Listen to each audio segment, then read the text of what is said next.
Treba da znate da Bog voli one koji su pošteni. Bog posjeduje suštinu vernosti i stoga se njegovim rečima uvijek može verovati. Uz to, njegovi postupci su bezgrešni i neupitni, zbog čega Bog voli one koji su potpuno iskreni prema njemu.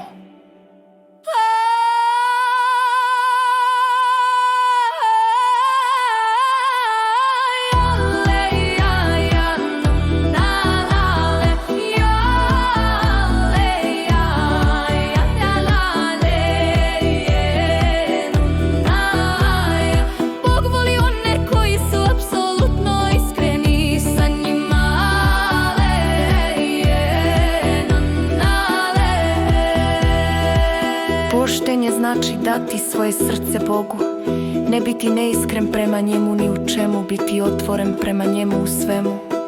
Ne kriti činjenice, ne obmanjivati one iznad i ispod sebe i ne činiti stvari koje su samo pokušaj ulagivanja Bogu ukratko. Biti pošten znači biti čist u svojim postupcima i rečima, ne obmanjivati ni Boga, ni čoveka.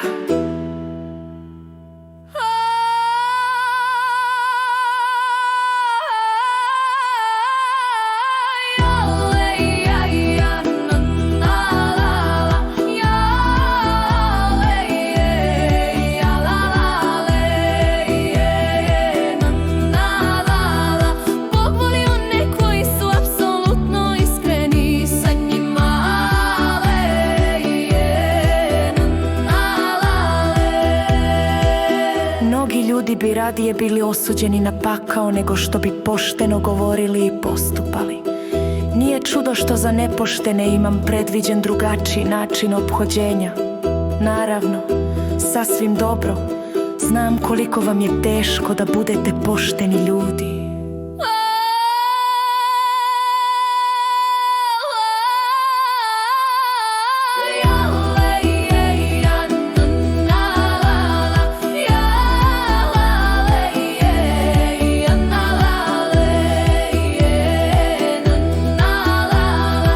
Što ste toliko dovitljivi, toliko umešni u merenju srca plemenitih ljudi, na osnovu svog ogavnog razmišljanja umnogo me pojednostavljuje moje delo, a pošto svako od vas svoje tajne skriva u nedrima, onda ću vas slati jednog po jednog u nesreću da budete podučeni ognjem, kako biste potom mogli da postanete nepokolebljivi u veri po pitanju mojih reči.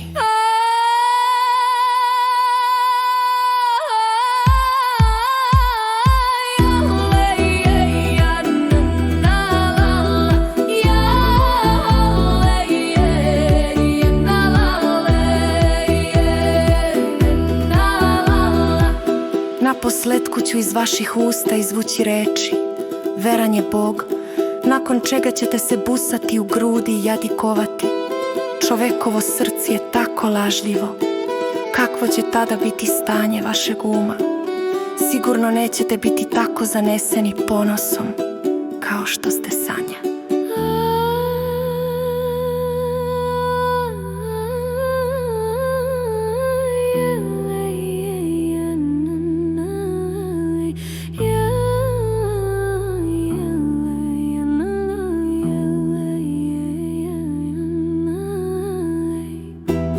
A još manje ćete biti toliko duboki i nedokučivi kao što ste sada u prisustvu Boga.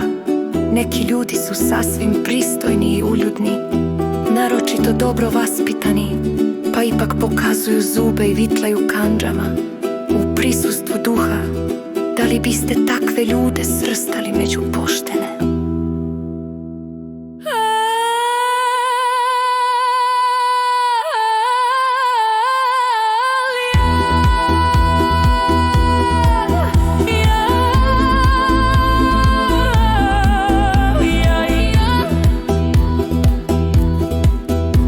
Vjernik je onaj koji živi po Božoj volji i za kojeg je svaka riječ otkucaj njegovog srca.